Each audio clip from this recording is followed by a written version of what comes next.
When journalists are targeted, society as a whole pays the price. Without journalists able to do their work and jobs in safety, we face the prospect of a world of confusion and in disinformation. Hello and welcome to this week's installment of Press Conference, the only program on television where journalists gather to dissect and analyze the major press conferences and engagements in the course of the week under review. My name is Duke Mensopoku. In this edition, we begin from the sector of the economy. Well, the city has been on a downward spiral for some time now. It's been a perennial challenge for the past few years in this country. This week, government announced and inaugurated a 38-man committee to look at the foreign exchange issues of the country. Tonight on the program, we ask, can this committee fix the age-old problem?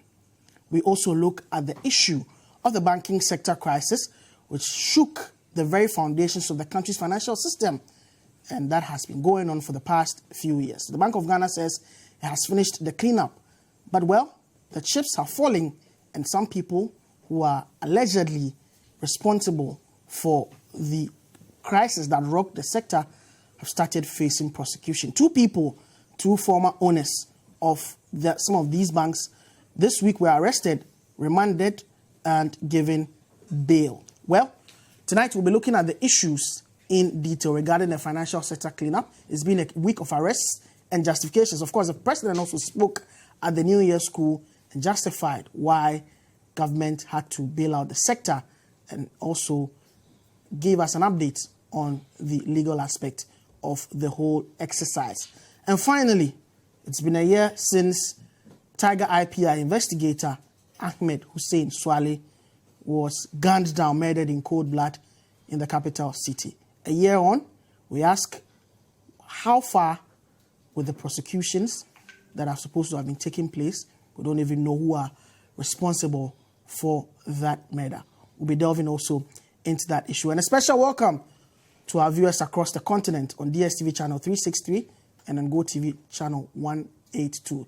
You can join us via the WhatsApp line 0550585832. You can join us on Twitter with the hashtag press conference or join us via the Facebook stream. Drop your comments and we would read them for you. We'll take a break. When I come back, I'll introduce my guests and we'll delve into the issues. Stay with us. Welcome back. Let me quickly introduce my guests and get the whole program started. To my immediate left is Thomas Mayhere. He is the editor of the Gold Street Business newspaper. Welcome. Thank you, Duke. Next to him is Elom Desewo. Elom Desewo is the managing editor of the Economy Times. Welcome, Elom. Thank you. To my far left is my colleague, Richard Nihanekweabe, who is editor for citybusinessnews.com. Welcome. Thank you. Yes, so let us set into perspective the first issue which we're going to discuss. That's the setting up of the committee to look at the issues of the city depreciation. There was the inauguration of the committee and the press present at that forum were addressed by the Deputy Minister for Finance, Charles Edubwai. There's a lot more we can do as a country to better manage the depreciation of the city. We believe it requires having in place a holistic and comprehensive FX management system, as well as ensuring a 360 diagnosis of all stakeholders in the FX markets.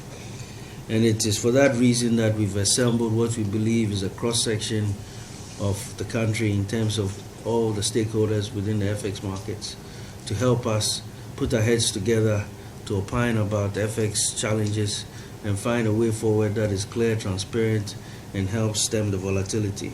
We all know what the volatility of the currency does to us in our businesses and even in the confidence in the currency and in our savings. And so it is imperative that we find a way to resolve these problems such that as a country we have confidence in our currency and we can plan longer term based on that.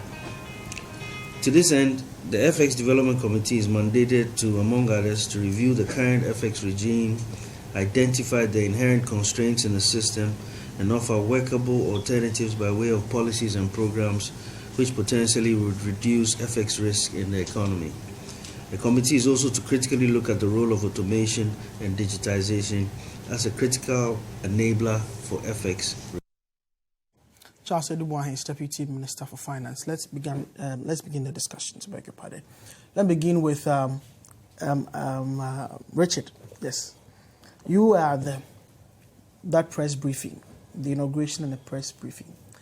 If you can bring us up to speed, apart from what the Deputy Minister of Finance said as captured in that video, what else can you tell us about what transpired, what actually even necessitated the formation of this committee and some of the people on this committee, and what even their terms of reference are?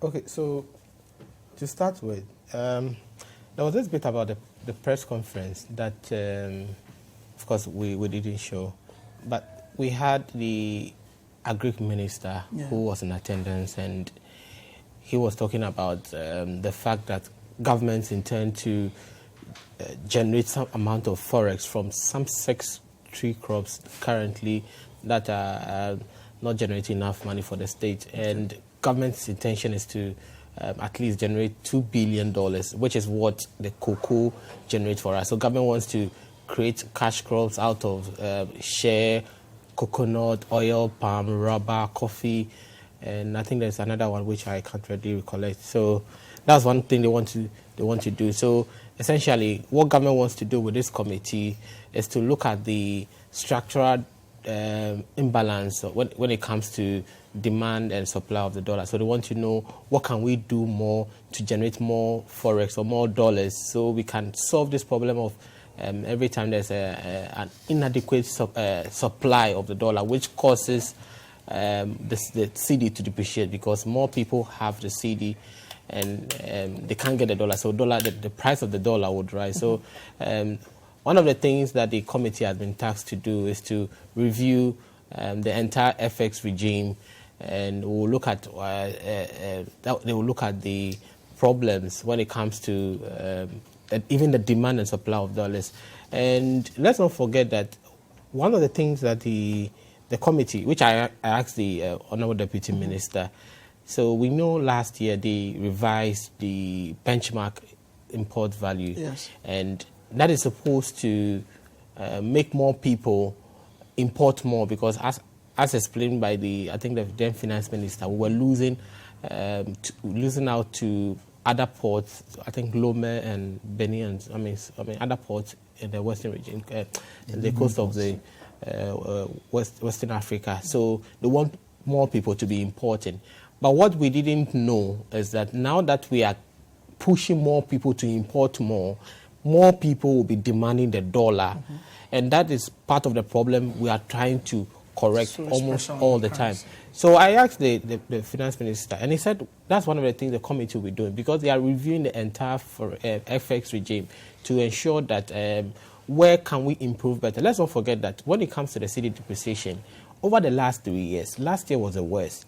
And if you are going back to the last 3 years, 2017 was better, and last year 2018 was okay. 20 was even worse than what we saw in 2017, and last year was the worst in 3 years. So clearly you can see that there's some amount of worst performance we've seen over the last 3 years. So the fear is that, okay, so you have this year being an election year where generally you see that when it comes to the pressures that the Cedi faces, it's coming to, it's like everything is coming to a very difficult point for the Cedi. So the committee, I understand, is going to look at the entire regime when it comes to forex and all those things, and see where we can improve. Let's also not forget that when it comes to the pressures on the Cedi we've seen, especially over the last 2 years,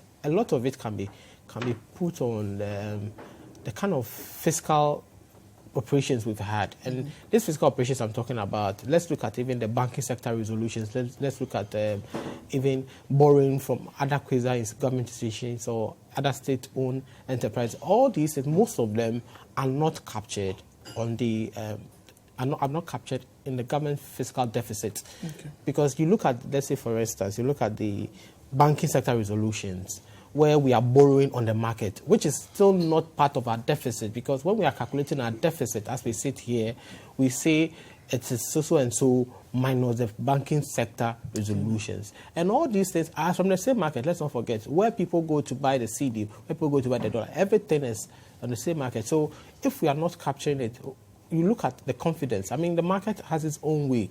And people, all these people are operating the same market. And the sentiment of the market reflects on the exchange rate.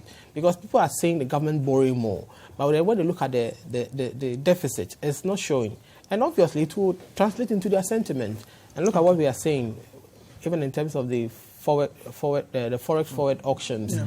And people are going to make their price demand based on their sentiment, because they will look at the operations of government and say, okay, I think based on A, B, C, and D, let me peg my price at this particular point, and they will make that demand. And all these things are based on the sentiments on the market. And I'm sure, I mean, as the committee sits and they discuss all of these things, they will come up with a fine report regarding what government can do. Okay. Yeah, I wanted to talk about the bit about whether this is a usurpation of the powers of the BOG, which I mean, some people have made that point because the Constitution talks about the fact that the BOG is supposed to maintain some currency stability. That's the Constitution. That's what the Constitution says. But then let's not forget that this particular committee, is chaired by the finance minister, who has ultimate responsibility here when it comes to maintaining macroeconomic stability. And then the report of the committee, this is an advisory committee, we are also told, the report of the committee will be presented to the Economic Policy Coordinating Committee, which is also co-chaired by the Bank of Ghana, the governor of the Bank of Ghana, as well as the finance minister. So we would have to look at, I mean, where these powers, I mean, as far as we are concerned, the Bank of Ghana is still very much involved. There's going to be common ground in all of that. Let me come to Toma. We know that our Cedi challenges is primarily down to it's a balance of trade issue. We primarily, fundamentally, it could be more than that. But do we need a committee to tell us what the challenges are? Are they not glaring enough? Well, the thing is this. First of all, what are the challenges? When you say it's a balance of trade issue, this is why maybe you do need the committee. It is not a balance of trade issue. It's not because we import more than we export. No, this is not. That's not why the Cedi is so it's wobbly. No, it is not. Every single quarter since the last quarter of 2016, Ghana has made a merchandise trade surplus. Let's be clear on this. Based on simple demand and supply, if it was simply a matter of what we export and what we import, the Cedi should have been appreciating against the dollar since sometime around October, November 2016. Okay. The reason why it has not happened is that when you look beyond the trade surplus and go to the current and capital accounts, then we get deficits. Now, the main thing behind that, and the reason why it's government that has set up this committee, not the Bank of Ghana, is that government is the biggest player in the FX market in terms of both demand and supply. And the problem with the Cedi is actually coming from the role it plays as a provider and a taker of FX. So government is to blame? Well, largely. Or how? Let me explain how. You see, Ghana's debt, public debt right now, you have the external debt, which accounts for nearly half of the entire debt, which means we have foreign exchange obligations to meet in servicing the debt.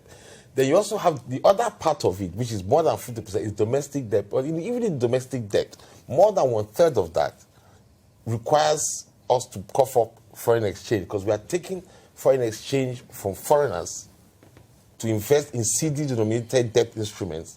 And when they want to exit the market, we have to pay them off. Now, first of all, let's understand that the Cedi right now is in a good place, short term. After the steep depreciation of early last year, when we issued Euro bonds, it has been fairly stable. In fact, this Christmas period, the first Christmas period I can remember in Ghana, where the Cedi actually appreciated marginally against the dollar rather than depreciating. During the end of year season, where normally we do a lot of importing for consumer purposes. Yeah. Okay. They brought in more dollars. Apart from that, even more the syndicated loan, we had $1 billion. Which came in around that time. Came around the same festive demand. Yes, exactly. Which is the demand and supply thing, but that does not remove the fact that we're in a good place. I mean, very short term. All right. Now, the thing is this. We have inflation at 7.9% for 2019. Okay? Yeah. Our government is having to borrow medium to long term at 20% and above. And the reason why there's such a wide gap is simply because when you are issuing your debt securities, you are not only considering putting a margin above inflation, but you have to be competitive in terms of attracting those foreigners who you have become addicted to their foreign exchange coming in. What caused the steep depreciation early last year was that we reduced our monetary policy rate at a time that the Federal Reserve in America was actually tightening policy and rates were going up there, and everybody flocked out. And that's what led to the Cedi depreciation. Now, here we are again. We're in a position where we should be able to ease monetary policy, all right, and bring down interest rates. The main reason why we can't, our own Ghanaian fundamentals support and easing, but we're afraid to do it because we're afraid of what happened last year. Okay, all right. So now, can the committee achieve what has been set? So one of the basic things the committee is going to have to solve is how government can wean itself off foreign investors buying into domestic debt, because that is the biggest single problem. I think that it has to be, the point has to be made that this is just an advisory committee, and their work will come to an end at a point. So it's not like they are investigating. What's the time frame? Do they have I mean, that the government would have to, the committee would have to. Yeah, so they have to work at the strategy to win government. They are supposed to advise. So it's not a matter of whether, I mean, an advice can be taken. Will not be binding. No, let me bring in Elon here. Yeah, thank you very much for this opportunity. I mean, I wasn't quite surprised that we've gone to the extent of trying to set up a committee to look into this. I mean, Bank of Ghana in recent times, instituted so many reforms. Like for instance, institutions and individuals shouldn't price their goods and services in dollars. They were very key. Largely been ignored. Yes, which of course, some institutions are doing it, others are not. Oh. You understand? A lot of when you're going to change your city into forex, you have to provide your ID card and all measures. Instructing the hotels and things to price their services in cities. But when you look at what is facing us now, but still, aside with all these reforms and measures, the city is still depreciating. When you look at last year, from the first 10 months of 2019, the city depreciated by 9% against the major trading currencies. So fundamentally, what do we need to do? We depend on traditional way of trying to bring in forex into the country. When you look at the foreign exchange demand for this year, government is looking at doing a forward trading of almost like $715 million for the whole year. We always depend on traditional source of trying to get forex to show up our reserves. For instance, the cocoa syndicated loan, inward remittances, and what have you. We've not even tried to expand the scope. Look at other ways of trying to even strengthen our export base so that at least we can get more forex into the country. We've not even done that. We've not even considered trying to industrialize, expanding our industrialization base so that, of course, things that we even import, like this kind of fruit juice and what have you, we can even do it locally here.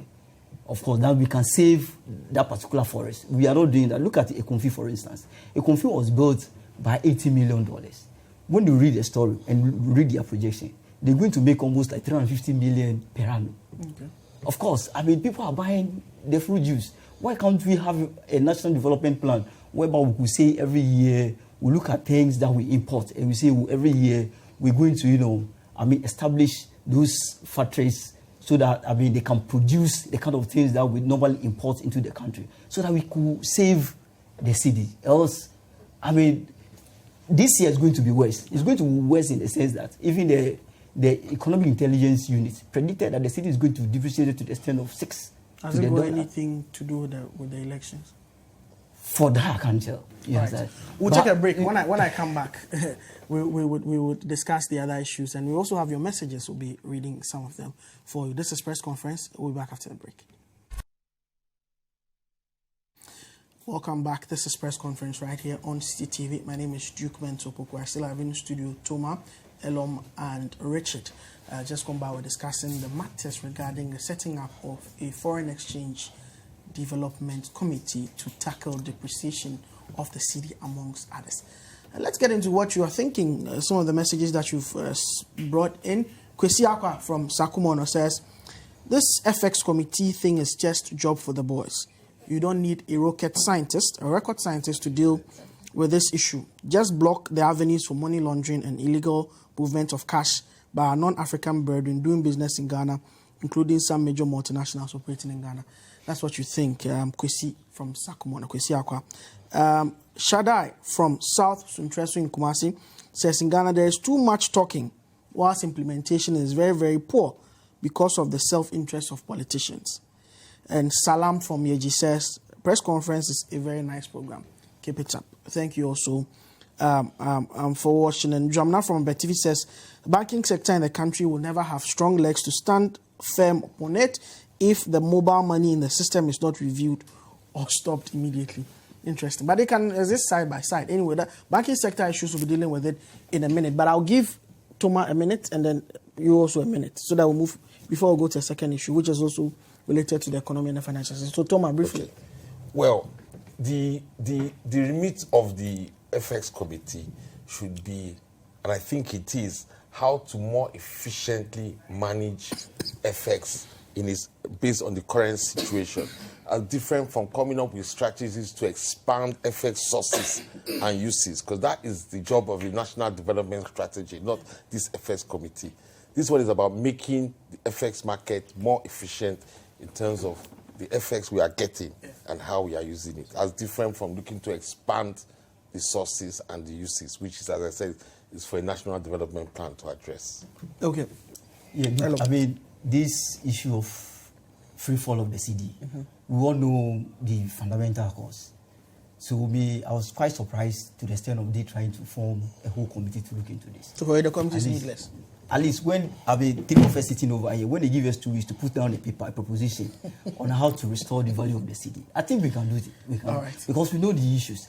But you see, if we don't even put in measures for this first quarter, the cedi is going to depreciate further. Because, of course, the multinational companies will begin to repatriate their profits back to their parent companies, which is going to be worse. Which is why we are going back to the old, as you said, traditional system. We are planning to do a Eurobond issue sometime around the beginning of the second quarter, latest.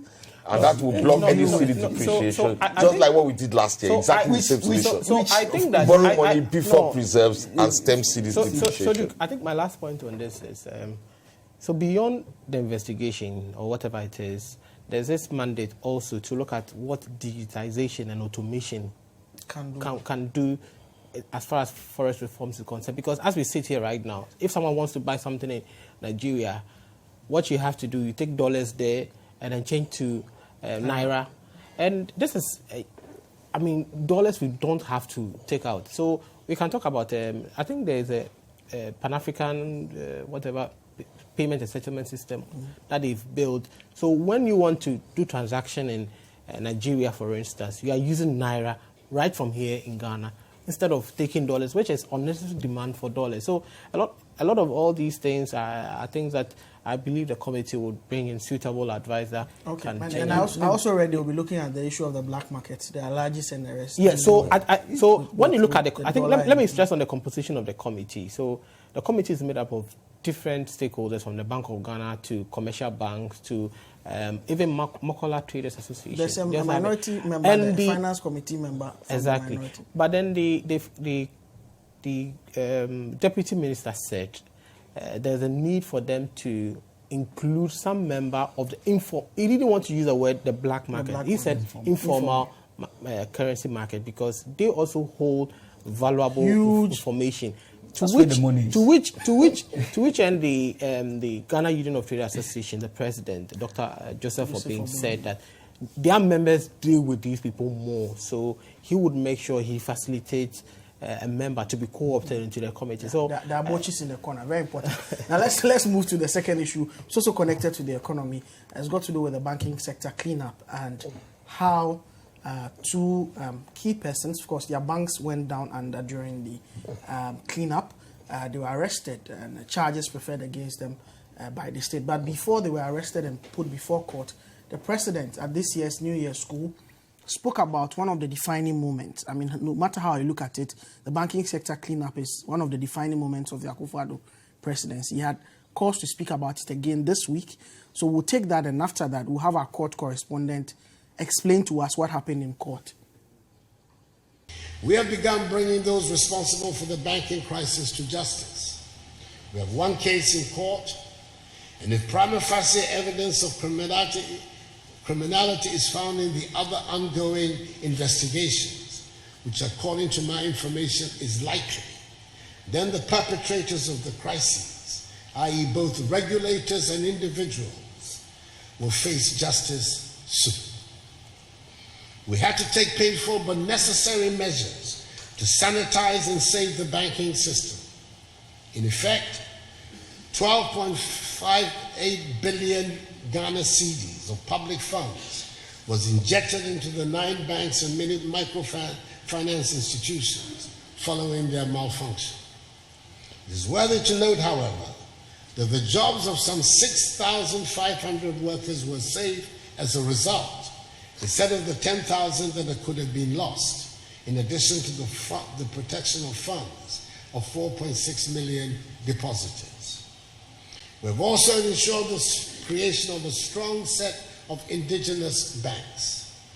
The latest banking sector report of the Bank of Ghana reveals that as at October 2019, the banks posted a profit of 2.9 billion cedis, representing a 45% increase over that of 2018.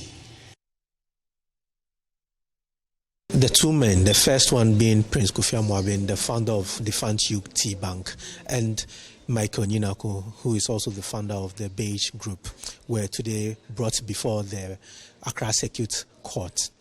According to the case of the prosecution, these two people are facing charges of stealing and money laundering.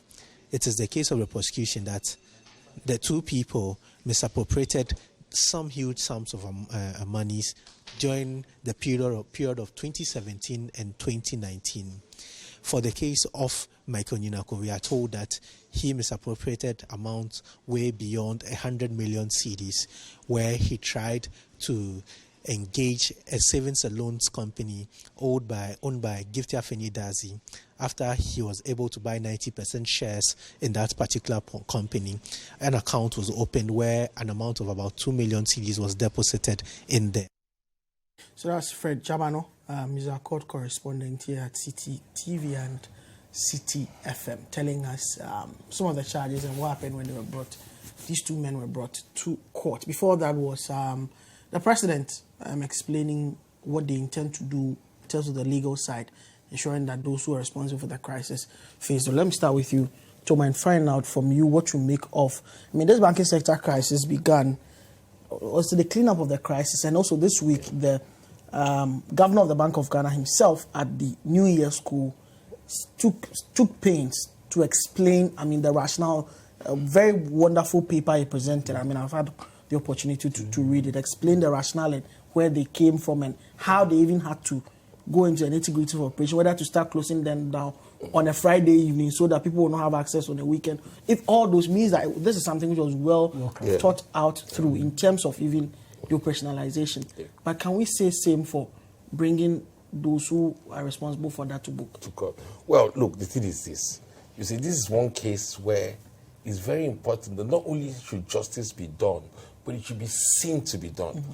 If you take Bank of Ghana's technical arguments for how it went about its cleanup, they all seem very good. But we know that the people who fell victim to it resorted to political, accusations, and that it then became politicized. And unfortunately, because the majority of the people don't understand the technical arguments behind what the Bank of Ghana did, they can understand the political arguments. So a lot of people do believe that there are some political issues involved. So if you are prosecuting people, you must do it in such a way that it is very clear to people there is no political victimization.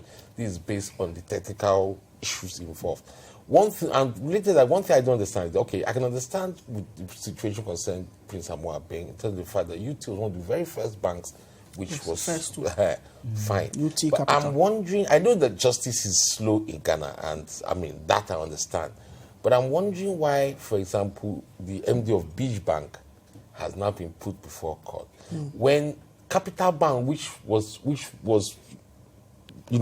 closed down the same time as UT Bank, and which has probably had the most publicity in terms of things they did wrong, including very clear issues like diverting emergency liquidity assistance from the Bank of Ghana to set up another bank and to fund companies which have also run into trouble since then, like Nordia Capital. I mean, these things have been very clear. Yeah. And I'm wondering, and they've had more time to address those very widely publicized issues than what's happened with Beach Bank, which I think I regard it as a victim of the third wave of reforms.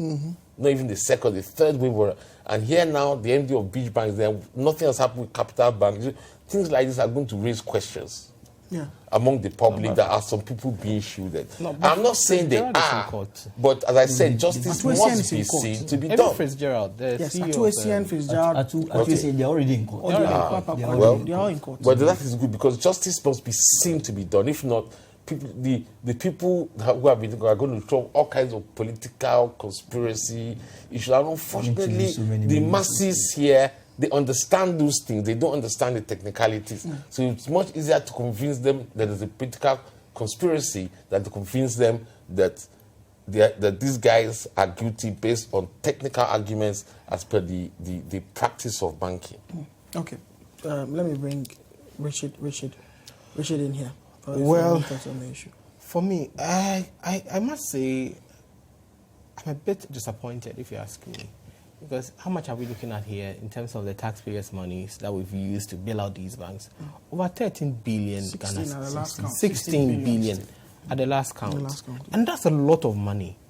And we are looking at the actions of few people who have led us to use 16 billion of taxpayers' monies. And look, let's not kid ourselves. These monies, or this particular amount of money we are talking about, can fix a lot of roads. Look at even free SHS. Look at what this money can do for free SHS. We can even extend it to, just infrastructure and that we can do in this country. Richard, 16 billion is even added up. But don't forget, we are borrowing, even though we're not adding to our fiscal deficit, we are borrowing the money to do this. We are borrowing even medium-term money at the current rate of 20%. 16 billion after 1 year becomes 16 billion plus interest, plus 20% of that 16 billion. Wow. So when you add up the total cost, by now already I'm sure it's about 20 billion. So the point I'm trying to make is we are not talking about small amount here. Huge amount of money we are talking about here. And what have we seen when it comes to prosecution? UT Bank and the Capital Bank, they were collapsed in 2017. And we are now seeing some amount of prosecution in 2020. Yes, better late than never. But what I would personally expect is to have an investigation, probably which should be seen, some sort of agency which should be seen by all Ghanaians. Look, this is our monies we are talking about here, and people are being prosecuted in a manner as if it's thought. And I think that this is not something we should countenance. Look, when it comes to prosecution, we should fast track it because we don't have that luxury of time. People are going to court to pursue all manner of frivolous and look, if they have committed a crime, which we believe they are because we have spent monies, let's find a way of fast tracking the process. If they are not guilty, so be it. Let the court pronounce them. But this case of people will go to court today, okay, tomorrow, or tomorrow next, let's present some other people, they will build. All this, they are not helping us. Look, we've spent taxpayers' money and we need results. Either they are guilty or they are not guilty. And then let's find a way of dealing with it. But we should not, look, our legal system sometimes can delay. And until we put in a deliberate effort, I have heard the governor complain that the process is somehow too slow. What is stopping us from liaising with the CJ to come up with courts that can even sit on weekends, special court that can sit on weekends to ensure that people are hurriedly brought to book to solve this mess once and for all. And to add to that, Duke, when the Bank of Ghana looked at the books of these banks that were affected, it gave the receivers they appointed a target of 10 billion to be recovered just based on what they are seeing in the books. 10 billion. Now, how many years later, the receiver has been able to recover about 1 billion, just 10%. Yes, 1 billion. 9 billion, which Bank of Ghana, based on the looking at the books, expected So where to is the recover 9 back. billion? That's But the it's still, question. it's still in the That's the question. That's very poor. That's a very poor recovery rate. No, Yes. so, And so that tells let's you not the kind forget. of collaterals that they used to even acquire the No, loan in no. the You first see, place, let's not whether it forget. even Let's not exists. forget Wow. that Yeah. what we are also witnessing, according to the BOG, were a lot of loans granted to shareholders and directors of these companies and related parties. How long So does it a take lot to of deposit these, people so for a lot this? of these monies are locked with the shareholders, and if we are going to retrieve them, means that we have to find ways of retrieving these monies thick and fast, so we can all get some part of these Elom, monies. you have your time on this one. Well, my colleagues have said a lot about it. Like the way my boss, Toba used to be my boss, and he's still my boss. I'm not. Now the roles have been reversed. He's now the boss. Okay? Yeah. You know, I mean, we spend taxpayers' money over 16 billion. When we add the interest rate to it, it's going to around 19.2 billion Ghana cedis. You understand?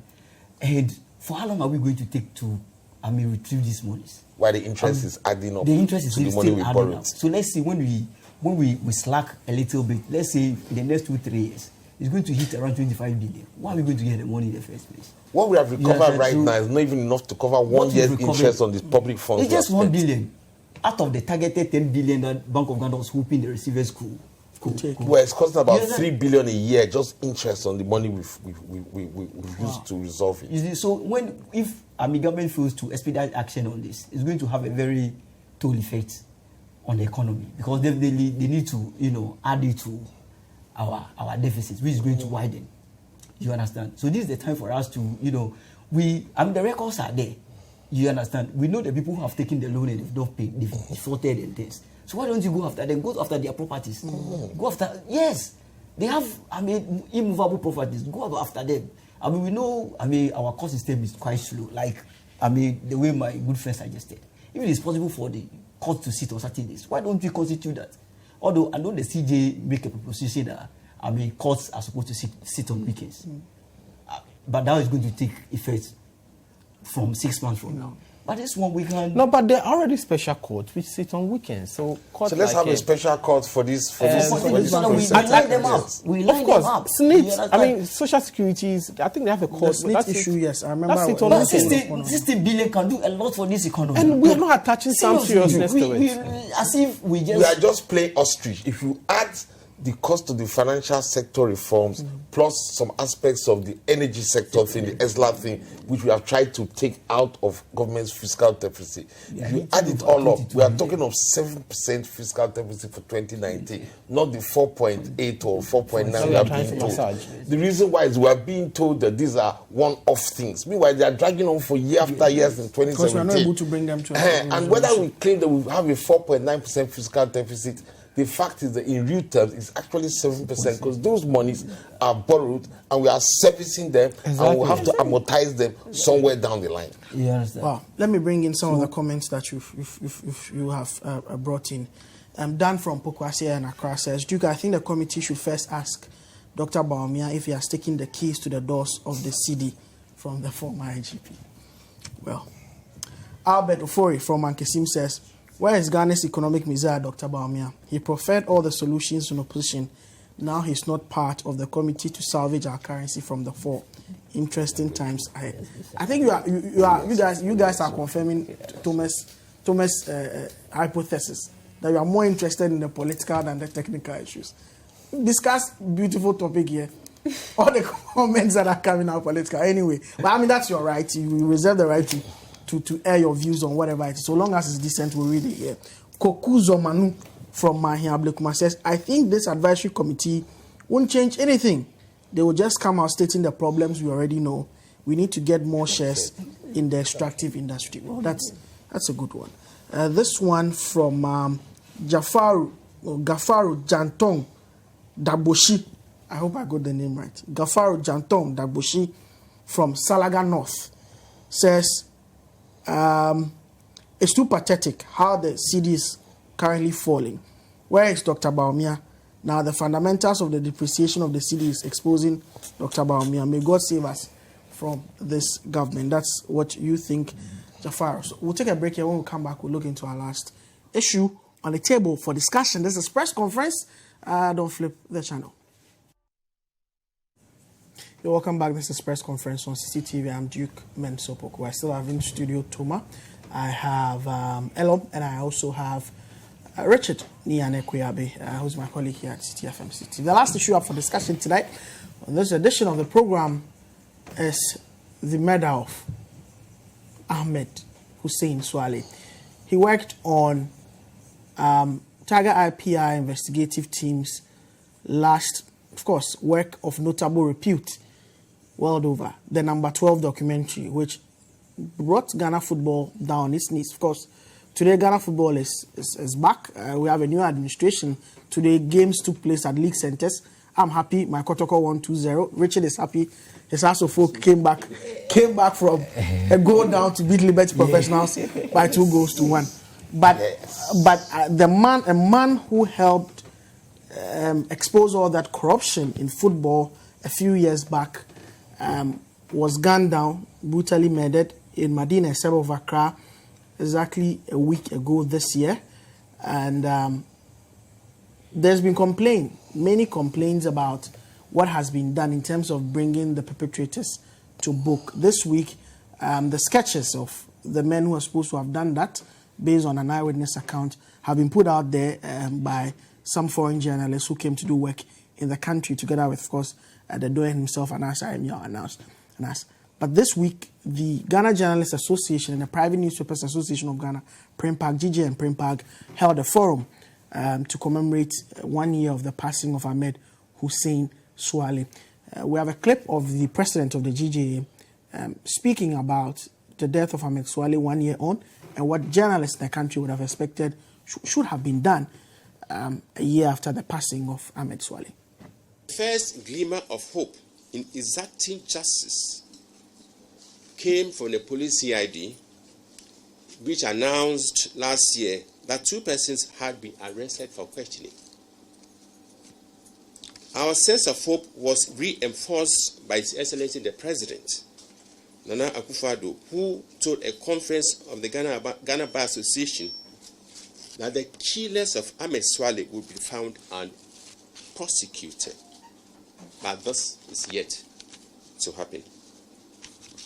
Given the solid human rights credentials of our president and unquestioning competence of Ghana police, we still summon optimism and pray that the perpetrators of the murder will be found and dealt with.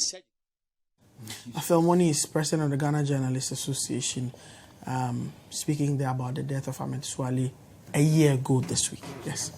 Let me come to Elom.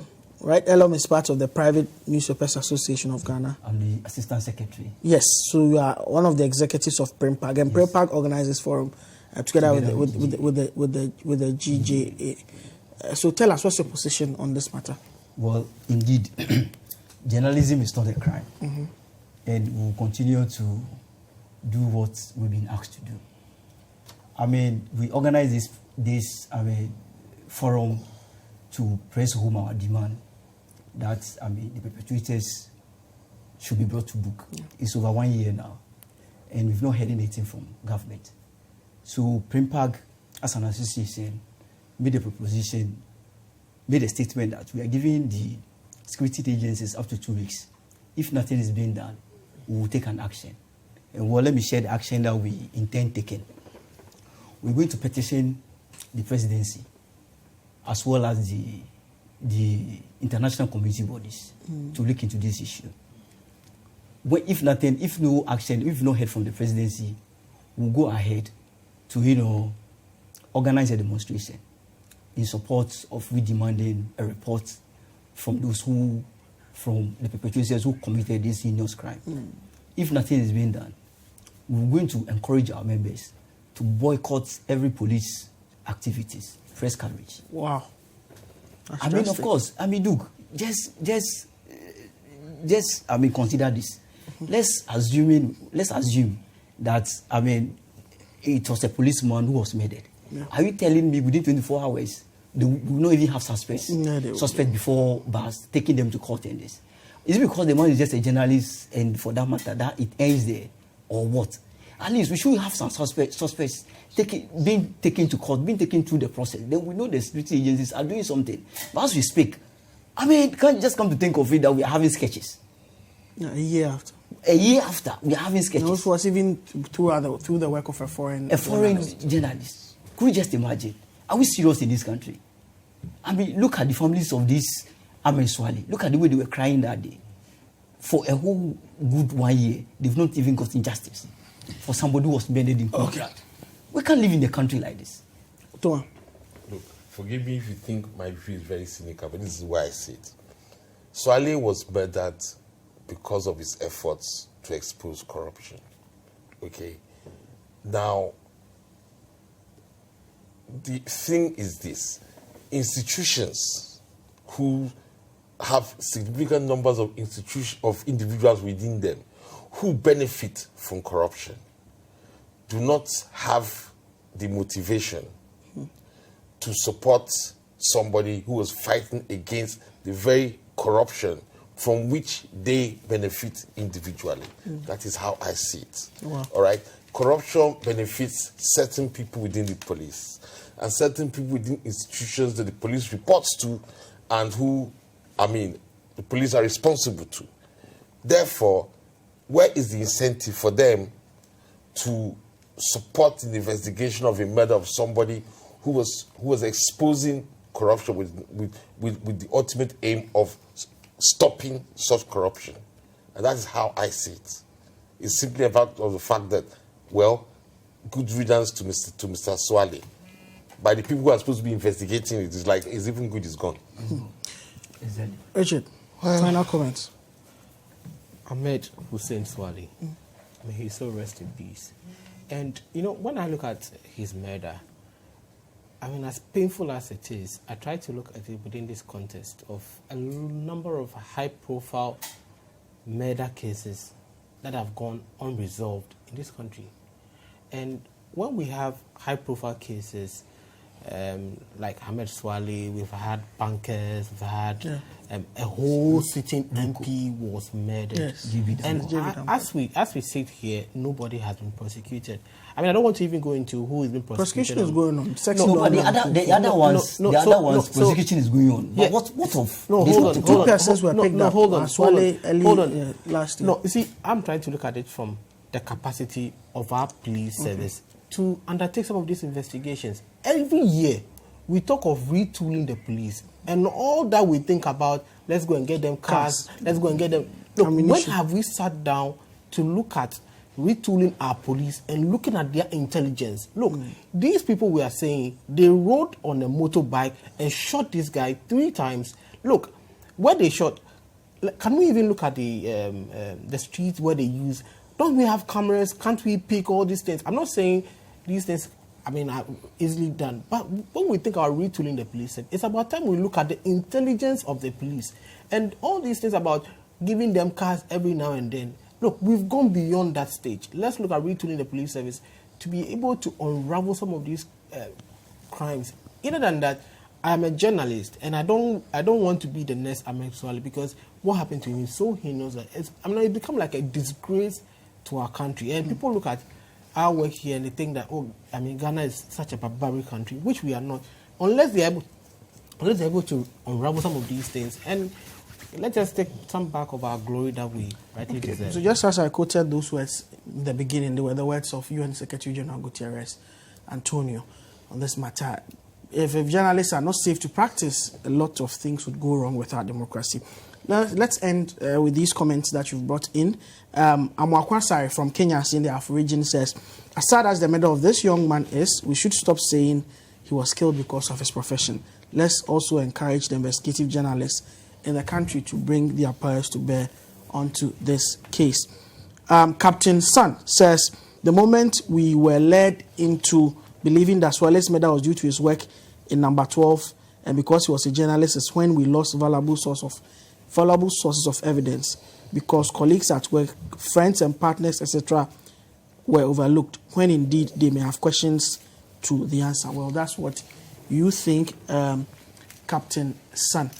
So that's how we bring down the curtains on this edition of Press Conference right here on CCTV. My name is Duke Bensopo. We had in the studio Toma Eme here, who is the editor of Gold Street Business, Elom Desa, who is managing editor of Economy Times, and Richard Ni Anekweabi is editor of citybusinessnews.com. Keep watching CCTV, and of course, the additional platforms that we have, DSTV 362, GoTV 182. Enjoy the rest of our programming.